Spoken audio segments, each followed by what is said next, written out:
আপনি এটা একটা एग्जांपल দেখাবেন। আমি দেখাবো সার্জিস আমি একটা एग्जांपल দেখাবো, एग्जांपल দেখাই। অবশ্যই আমার একটা एग्जांपल দেখাই, একটা एग्जांपल হ্যাঁ আপনারই দেখাই। আমার এটা বলতে মানে এটা খুব ইচ্ছা ছিল না, কিন্তু যাই হোক একজন জুডিশিয়ারির একজন খুব উঁচু পদের কর্মকর্তা আমাকে জানিয়েছেন, আমি বলি সেটা হচ্ছে আপনার বাবার তদবিরের কারণে নিয়োগ বন্ধ করে দেওয়ায় পঞ্চগড়ের জেলা জজ আর চিফ জুডিশিয়াল ম্যাজিস্ট্রেটকে মিনিস্ট্রিতে অ্যাটাচড করা হয়েছে। আমি প্রশ্ন করি আপনাকে আমি প্রশ্ন করেছি যে আপনারা যে রূপায়ণের অফিস নিয়েছেন সেটা চাঁদা করতে যে চাঁদা করতে আসতেছে, আপনাদের যদি আমি প্রশ্ন করি যে আপনারা আসলে কেন এই গাড়ি চড়ে এখানে যাইতেছেন, কে আপনাদের গাড়ি দিচ্ছে, আপনারা বলেন আমার মতো 1 কোটি খালেদ মহিউদ্দিন আছে যারা আপনাদেরকে গাড়ি দেয়।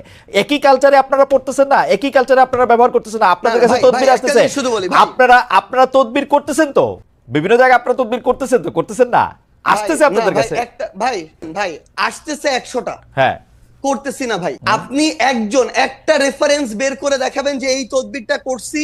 এবং যদি কোনো একটা ক্ষেত্রে ভাই বলি, ধরেন কোন একটা জেলার ডিসি ওই জায়গায় গিয়ে এখনো রাজনৈতিক দলের তোষামোদি করতেছে, জনগণের চিন্তা না করে নির্দিষ্ট কিছু মানুষের এজেন্ডা বাস্তবায়ন করতেছে, ওই এলাকার মানুষ, জনগণ, ছাত্র প্রতিনিধি সবাই একসাথে এসে যখন বলে তখন এই দাবিটা তুলছি। তো আপনি এটা যখন জনগণের ক্ষেত্রে হবে, দেশের স্বার্থ হবে, তখন আমরা আমাদের জায়গা থেকে দাবি তুলবো। আপনি এটা একটা एग्जांपल দেখাবেন। আমি দেখাবো সার্জিস আমি একটা एग्जांपल দেখাবো, एग्जांपल দেখাই। অবশ্যই আমার একটা एग्जांपल দেখাই, একটা एग्जांपल হ্যাঁ আপনারই দেখাই। আমার এটা বলতে মানে এটা খুব ইচ্ছা ছিল না, কিন্তু একজন জুডিশিয়ারির একজন খুব উঁচু পদের কর্মকর্তা আমাকে জানিয়েছেন, আমি বলি সেটা হচ্ছে আপনার বাবার তদবিরের কারণে নিয়োগ বন্ধ করে দেওয়ায় পঞ্চগড়ের জেলা জজ চিফ জুডিশিয়াল ম্যাজিস্ট্রেটকে মিনিস্ট্রিতে অ্যাটাচড করা হয়েছে।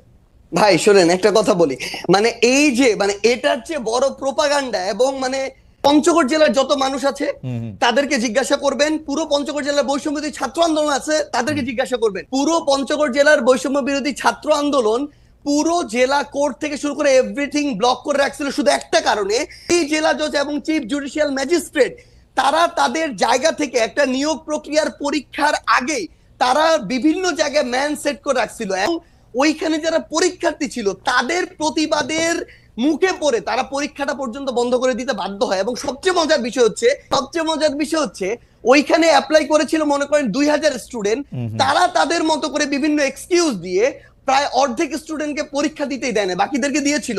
এবং এরপর এটা পর্যন্ত রেফারেন্স ওই স্টুডেন্টদের পরীক্ষার্থীদের কাছে চলে গিয়েছিল, বিভিন্ন পলিটিক্যাল দল তাদের জায়গা থেকে লিস্ট পাঠিয়েছিল, এবং এই চিফ জুডিশিয়াল ম্যাজিস্ট্রেট এবং জেলা জজ যিনি রয়েছেন তারা বিগত সময়ে আওয়ামী লীগের সময়ে তারা ওই সময় যে আইন এবং বিচার মন্ত্রণালয়ের যিনি মন্ত্রী ছিলেন তার লিস্ট দেখে দেখে পঞ্চগড়ে নিয়োগ দিয়েছে। এই অভিযোগগুলো এক করে পুরো পঞ্চগড় জেলার ওই পরীক্ষা যারা পরীক্ষার্থী তারা রাজপথে নেমেছিল, মানুষ নেমেছিল, বৈষম্যবিরোধী ছাত্র আন্দোলন নেমেছিল। কোন সিঙ্গেল একজন পার্সন যদি এটা বলতে পারে, ভাই আমিও বলতে পারি খালেদ মহিউদ্দিন ভাই বিগত সময়ে এরকম অনেক কঠিন কঠিন টকশো করেছেন, কিন্তু তারপরও আওয়ামী লীগের বিরুদ্ধে কঠোর হন নাই। সাপোজ এটা এরকম আসতেছে এই জন্য ভাই 100 কোটি টাকা পেয়েছিলেন, আমি বললাম, কিন্তু এটা কোনোদিন সত্য হইতে পারে না।